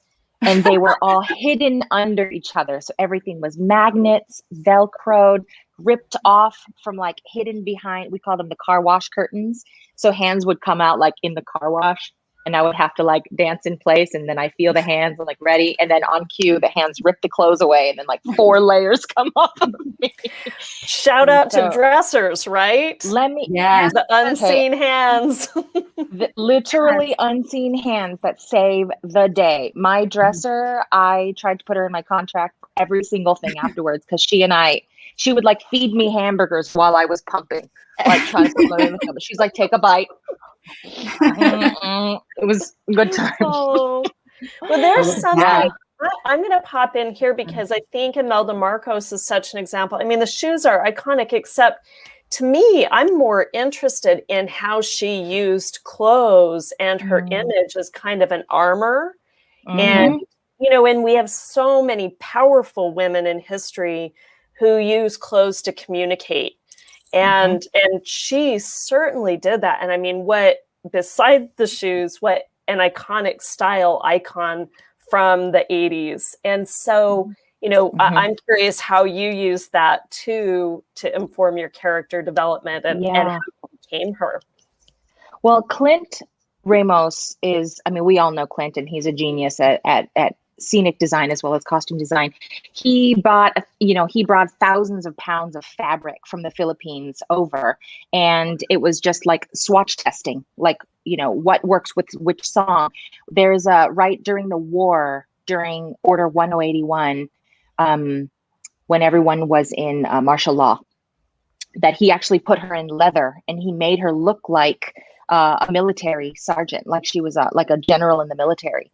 And everything had the flavor of the Philippines. All the fabric was from the Philippines. He put butterfly sleeves on everything. So just a touch of feminism, but also that iron, you know, like leather mixed with silk. It was so delicate, but fierce. And it was scary sometimes, like how, I didn't realize how much the costumes were speaking into the character that I was, you know, it helped me become, you know, when I'm in a flowy dress that's spreading out to here while I'm twirling, I felt flirty and cute. And, you know, and that of course was the age depicted through fabric. Oh, there's another show. That's the key, and I. We'll get to that. We'll get to that. You Or know, shall we move to that? No, finish this in a moment. No. Finish your thought. It would inform me. That was the fabric itself would inform me. How stiff it was would inform how I was allowed to move. And, you know, and she talked a lot about having like innocent flirtations with these world leaders in this big number called Please Don't Let Them Look Down on Us. So she would, you know, flirt and just have fun with all these world leaders and presidents and, you know, and princes and so yeah, there's Ferdinand and Imelda. This is, I didn't snap that snap. It's probably a snap with a magnet underneath. This is altering tech. Oh, see, my bathing suit was not supposed to be. But anyway, it's layers upon layers of, you know, of magic that happened.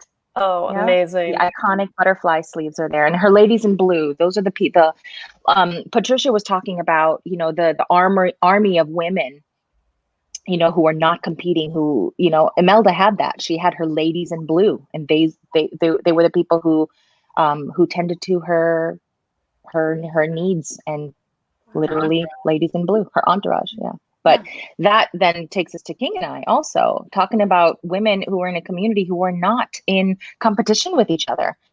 They all had, you know, I can't speak for the Thai language and the Thai people because I'm not Thai, but in Korean and also which has its language base in Chinese, we have multiple, just like the Greek, there's like a dozen different words for the word love. There's agape love. There is the brotherly love. There is sexual love. There is like compassionate love. There is, you know, and so the Chinese Korean, the Chinese-based languages use that too. And so that's what I loved about the creativity process with the King and I, with Bart, is that we were able to talk about these ways that these women would support each other and not be in competition with each other. Yes, Tiang was the head wife, but we all had a different love language with the king. And it wasn't like, oh, you're that kind of wife. And so therefore, these were all of we were all one people. We were, and she was kind of in charge to make sure everybody was put in their place. But our goal was loyalty, love to the king. And what that song, Something Wonderful, meant to me was that she realized that not only does she have loyalty, love for the king, not only does she have brotherly love or like kindred love or the trust, like the companionship love with the king, but she actually loves him the way that Anna is talking about her husband and saying, I had this love. And when she hears that for the first time, it's like, I'm going to pin that for later. And then when she sings Something Wonderful, it's because she realizes that she, love, the way that we Westerners use that word love, loves him. And she's realizing that she loves him so much and she's giving him to someone else. And that's what that song means. So that was my thesis. Yeah, look at you breaking it down linguistically. Oh, sorry. Oh my God, I love that thesis. And you know what I feel like out of this? You were just, Ruthie, and that was amazing. And the thesis, as you were talking about Patricia, I feel like the thesis for the night is like women as the motors of history, right? Like this is so important. I feel like this is huge. And I, with my theater company, The Commissary, so interesting. I just said that and I was like, that is Angela Davis. Angela Davis gave a speech at UC Davis where she talked about the women who started the Montgomery bus boycott, right? It wasn't Martin Luther King. It wasn't this one like heroic individual. It was a movement and it was women, right? It was women who were like really making this movement happen. It's a movement. Imelda in her own way, right, was a movement, right? It's like she, across the world, we all knew who she was, right? Because of her, right? She became a movement and her entourage, all of this, right? It's really phenomenal, the power that we have, yet the narrative does not reflect that all the time. And I think that here especially in musical theater, right? Again, the opportunity to change the narrative and expand the real truth that is behind our culture, which is women as the motors of history. Yes. And it's important to know too, it's not singular. It's not a woman. It's, it really is a village. It's a village of women pulling each other up and holding each other and pushing, it's very fluid. Yes, the reference that I have just about the Montgomery bus boycott is just a woman named Joanne Robinson. She had students. She had oh my gosh, back of the bus. She wasn't Parks? Rosa Parks. Rosa Parks was an organizer. She was not like just I just decided to like one day. She wasn't just tired. She was actually thinking about it. Yeah, exactly. She wasn't a tired woman at all, right? She was an organizer working real hard, and so were all those students. But it was a group of women, like you're saying, right? It's not monolithic. Patricia was lifting that up as well, right? It's not monolithic. It's like it is a group. It happens in community. Yeah, I think which is so important.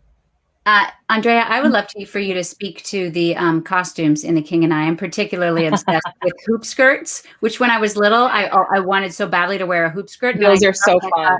They're such a terrible idea, though. Like, I dare you to try and run or sit or swim or whatever. So please talk to us about hoop skirts and why. Well, it's such an interesting thing because it appears in Western history a couple of times. Yeah, I mean, that picture is just, it's one of the famous moments, right, in this musical. And you can look at that in a couple of different ways. Anyway, we were having a conversation about this, the lens, like in what Rodgers and Hammerstein do, which lens you're looking at. Are they making fun of the women, because they don't know how to wear these proper, British undergarments, right? Or is the lens really actually making fun of these ridiculous undergarments of of Western society?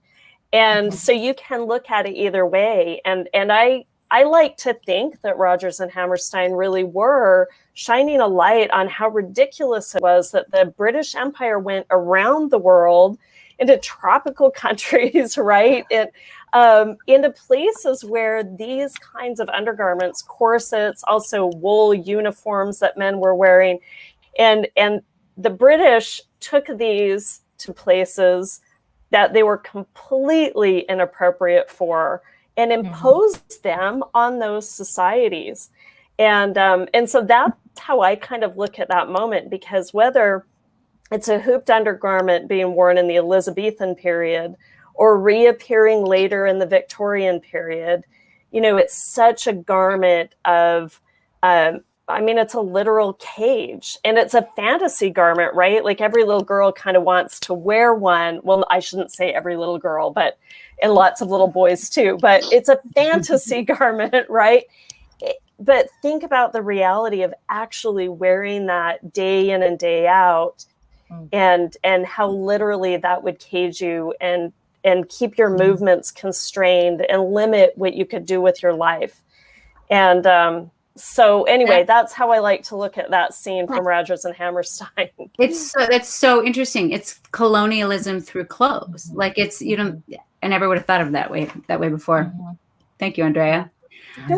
Ruthie, I missed you. You're wonderful. I miss you. Thank you for coming on. Every time I think about rollerblading, I think, I really wish I would have taken Anika up on learning how to break, because I can rollerblade. I just can't stop. But not how to break. No, yeah, I have to hang on to things as I'm like. All right. Well, yes. The next time I see you, we'll work on that. Please do. All right. Thank you, Ruthie. Bye, friends. Lovely to talk. So awesome. Bye. Bye. All right. Thanks for hanging in there with us, guys. We are now to our final guest, the extraordinary. I can't even believe I had the great good fortune to work with her. Yes, there it is. We did Xanadu together. The one, the only, the incomparable Annie Golden. Annie, come on, Annie. Hello. Thank you for being here with us. Oh my God. You texted me and I said, I'm in. What do you need? You did. You said, yes, darling, of course. And I was like, okay, that's better. Yeah. So we want to talk to you today about two shows. And one of them, it's super timely because you literally just last night did a live stream, 30-year anniversary of the original production of Assassins. Yes. And how did that go? Oh my Lord. It was so glorious. I mean, the first section was Stephen Sondheim and John Weidman. So score and book. And Stephen was so relaxed, and he doesn't go anywhere. So the fact that Patrick, my castmate, got him to do this Patrick is the artistic director of Studio 10 in Franklin, Tennessee now. So he reached out and it was his idea. And then John Doyle, who's doing a revival for CSC, heard that we were going to do a reunion. So he was like, can you pitch my revival, please? So yeah, so all colors mesh, hair lyric.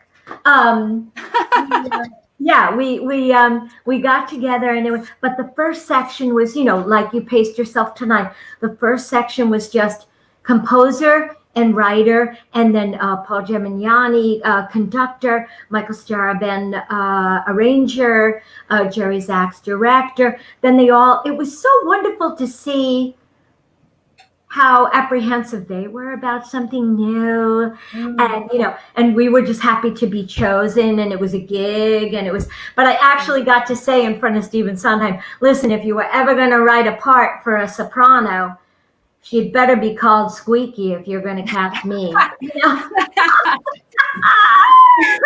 Will you please tell people, for people who don't know, so Assassins is basically a story of how many different people in American history who either successfully or not successfully tried to kill presidents. Yeah. And you played Squeaky Fromme. Will you tell people a little bit about Squeaky Fromme, who she tried to kill? Squeaky was, and I also talked about this at Studio 10 Talks with Patrick Cassidy, Assassin's 30th anniversary. You can find it on YouTube. I actually said, my legacy up to that point had been Jeannie in the movie and the revival. So Broadway and film. And so I was apprehensive. I was like, my legacy up to now, and that was 30 years ago, talking about legacy, is the flower child Jeannie. So I don't know if I want to be like, the crazy psychotic devotee groupie girl of the, Manson family. I don't know that I want to be in love with Charlie, Yeah. And my agent went, okay, so if you don't want to work with Stephen Sondheim and Jerry Zaks, that's okay with us. And I went, oh, what are you doing? So I just reneged, and they offered it to me, and I, after auditioning, and I was so happy to be there. Yeah. So it was, was Squeaky Fromme was Lynette Squeaky Fromme was part of the Manson family. If you remember, if we're talking about women and we're talking about actresses, they murdered Sharon Tate, the wife of Roman Polanski. It was a terribly, terribly dark time in Hollywood, and it was the flip side of Jeannie. So it was like, love and light and the flower child and, and peace and love. And then suddenly it was like, take advantage of every innocent person and have this person, this cult person who, sets himself up as the leader of this family, which there was nothing loving about it. And then, so they all went to prison, and some of the women died in prison. And as we said before our talk, Lynette is out now, but, she still loves Charlie. I mean, So she tried, she heard that Ford was in town in Sacramento where she was living, and she went and tried to kill him. Maybe, I don't know if you have thoughts about whether she said there was no gun in the chamber, so I wasn't really going to try. Who knows if she really ever intended to actually kill him.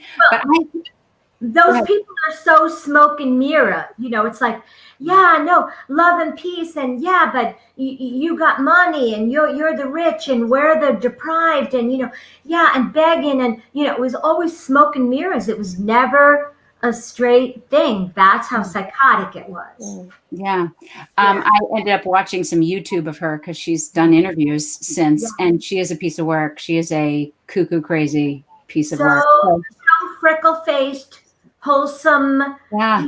I even said last night, I said I was apprehensive, but then I was honored to be given the opportunity as an actress. To use the sweet, which I am known for. That's my, even further than Jeannie, my legacy is sweet. And to seduce and use the sweet for sinister. That was kind of profound. Layers. Showing your range, though. How fantastic is that? Getting to show your range is. Yeah. These are the beads I wore to my audition for the film. Wow. Yeah. I love that. I've been sitting backstage, so I went and I dug them out. I said, I'm going to put them on. So I still have them. They're broken. They broke. I taped them and everything. But I wore them to my film audition for Milos Forman. So for hair. Yeah. Oh, let's move on to hair then, because that's fun. Let's see some pictures of Annie in hair, because oh my God, look at you. What? Cute as a button. So pretty. So cute. But cool too, right? That's your shtick is like cute but cool. But it's so funny because my siblings all have really ringlets like that, authentic. Mm-hmm. But that was a perm because I was in a band at CBGB's, and my hair was like very Bowie-esque, like chopped. Back in the Bridget Bardot days, they called it a poodle cut. It was all, Andrea would know about this. It was all, or a mullet now, but it was short in the front and long in the back. So they didn't know what to do with it. So they permed it. So it looked like a poodle. Yeah. And that was your first acting gig, was the movie? I got my equity card and my Screen Actors Guild card thanks to the same people. That's amazing. I know. It was the double whammy, and I am so forever grateful to Milos Forman, who we lost 2 Aprils ago. And then in that September, I went to Prague and sang at his memorial. His sons are making a documentary about his life, and I got to sing Good Morning Star, Walking in Space with a rock band in Prague, at Walking in Space and Good Morning Starshine with a choir. Then at the end of the evening with the Prague Philharmonic, who had played Amadeus all night, I got up and sang an arrangement of Frank Mills at the end of the night. Oh wow. I had my little recorder and I put it on my chair because I'm like, these things take forever. I'm never going to be able to hear this. So I know it's okay. So I put a little recorder on my seat and I have it. Yes. A recorder. Andrea, you had a question for Annie, and Annie, if you're comfortable answering this, it's kind of a big, deep question, but I think it's something we would really love to hear from you from your perspective. Okay. Yeah, well, we've been talking about mulling these ideas of representation, and where we started out was thinking that musical theater was this place where there were so many roles for women and so many opportunities. And then we look at the statistics and we're like, wow, that, our impression isn't necessarily borne out by the actual statistics. So we've been just talking about the last number of decades and, really thinking about, in a way, when Hair was written in that beginning of the sexual revolution and the last 50 to 60 years of women's history in the United States. And then within the context of that, opportunities for women in our community of theater, whether it's on stage or backstage or in the offices. And, thinking about the big context of that, the strides that we've made, but where we are right now. And we were just curious from your vantage point, having experienced some of these big transitions for women in terms of opportunity and representation, how you see it. What are your reflections on that and where you are right now? Well, it's interesting that you say that because I was listening, and when you said the first writer you said was Lillian Hellman, I was like, yeah, she doesn't get produced very much, And having worked with Janine Tesori and Shayna Taub, but also having been in the Full Monty. Yeah, you would say, oh, I'm on Broadway in the Full Monty, and people would say, oh, that's a show about the guys stripping, right? And I'm like, yeah, I didn't know any girls were in that. I just said I was in. Yeah, so it's it's an uphill battle, but it's always worth the wait. And we always say this is nothing new. The woman behind the man, every great man has a woman behind him. And also, Anika, you were. Oh, great. Annie's going to go refresh and come back because we could understand every third word, but I was totally following her. I totally was behind her. Yes, behind every great man. There is a yeah. And we're like, what? We want to hear what you're saying. No, she's imparting all the wisdom. She's going to solve all of our problems if we just listen. Damn it. The insight. You know what maybe I will do right now while we're waiting for Annie to come back is I want to plug myself. I've done this a bunch of times since March, where I would come on Stars in the House and I would offer myself up. I've been doing these Q&As because my husband is a musician, but he's also a teacher, and he's the band director at our middle school. And this is it. That's my email address for this. So I have watched him try and teach music via Zoom, and it's real hard. And I thought, well, one thing I can do to help is if there are drama teachers out there, if there's educators, anybody out there who teaches and wants to teach their kids a little bit about theater, I will come to your school. I will come to your school and I would talk to your students and do a Q&A for them about life in theater, life on Broadway. So if you email me at this email address and let me know where you are, we could talk about it. I ask if you can to give a donation to the Actors Fund, whatever you can afford. But if you're a public institution and you don't have those funds for public schools, or I've even done public libraries, then no sweat. I don't want anybody not to be able to get a Q&A because of money. So so email me at starsinthehouseeducate@gmail.com and I'll come. I'm even international, you guys. I did one in Canada and one in the Netherlands. So, I'm an international Q&A-er. You're going to get a lot of calls. You're going to get a lot of calls. All right, so we still don't have Annie back. So I think why don't we do our thank yous now so that we can, as soon as Annie's back, we can then say goodbye to everybody. I want to thank you guys for coming and doing this with me. It was so much fun, even just prepping the conversations we had, just prepping for this thing.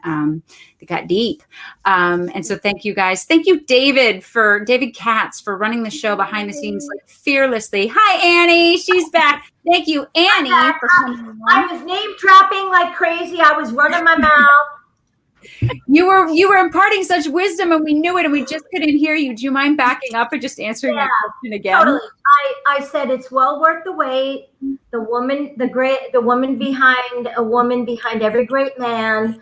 I said Janine Tesori and Shayna Taub, and I said I was in Full Monty, and people would say, "Oh, you're in that show. Oh, I didn't know there were any girls in that show." I was like, yeah, So we're always my favorite character are the girls in the show, right? So it's always worth the wait, and we're always the second thought and the afterthought, and as soon as we rectify ourselves with that, as soon as we're okay with that, then we can lead the way. I mean, it's just been my whole career has been that. And then just the satisfaction of being with Stephen Sondheim last night and him saying, we loved that production of Assassins. I remember being in the room with Janine Tesori with Violet, and she was saying, Brian and I, this is the production we always wanted.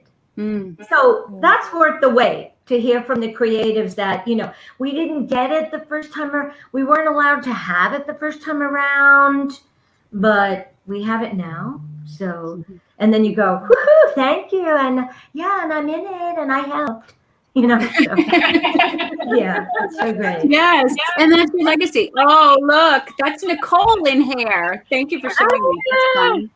And then do we have a couple more of Annie in here? I think we have one of her in the revival. Yeah, there. Look at you. Yes. Look at that. That's Sunny Marino and Trudy Perkins. And Trudy was also in the movie. She sang White Boys with Charlene Woodard and Nell Carter. So we were all booking gigs, so I came out of the fallout shelter and sang Air. And that's the revival. Yeah. Thank you. Oh, Annie Golden, thank you so much for coming tonight. Thank you so much for being here. It means so much. I'm so sorry I disappeared. No worries. You're a national treasure. We'll forgive you anything. Well, what did I say? Well worth the wait. And there you did it. Brought it back full circle. Boom, drop the mic. Bye, Annie Golden. Thank you. Bye. Love you, girls. Bye. Bye. All right. Thank you guys for hanging in there. Look at almost 2 hours. We were hoping this would be 70 minutes. That didn't happen. All right. So I'm thanking you guys. I'm thanking David Katz for running the show behind the scenes. Aaron Hartley for helping out. Thank you, Seth and James for asking us to do this. It was really fun. It was a really fun thing to be able to think about for a couple of weeks even. Thank you, Dr. John LaPook, for making us a legit program. And thank you to all of the phenomenal women that were our guests tonight. And also all the phenomenal women in history upon whose shoulders we stand right now. That's our show. Anything from either of you guys? Last thoughts? Oh, it's been just such a joy. I mean, obviously we could keep talking all night into next week. We have a million things we could talk about. So Seth and James, thanks for, passing the mic over to us and giving us a chance to talk about the women that we've built our careers on and with. And thanks to both of you for including me, little costume designer. Oh, no, not little. Are you kidding? Never little. So great. Our conversations have been so incredible as we've been building this. I want to thank both of you for expanding my community in this COVID in the time of the pandemic. And thanks, Anika, for asking me to join you on this journey. It's feels like such a blessing, and it's made me so happy just to get to spend some time with you virtually. Yay. Yeah. All right. Good night, everybody. I got to thank Emerson College. I'm still on your grounds, and Pierre Hubert, who's about to kick me out because we're over time. Thank you for letting me stay and being generous. And the commissary, theater company, and Ghostlight, who are who's espousing community right now, and that I really love this. This is the mission, changing the narrative, right, through the arts. This is what we have so much power to do this, and so it's our responsibility to continue to make and tell these stories that are based in the histories that are true. There is truth in these stories that have not been told, and I'm excited for what's to come. We gotta turn on the lights and all the other ones in the house. Illuminate. Yes. And thank you, Actors Fund, for taking care of all of us. Yeah. Yep. Talk about community, right?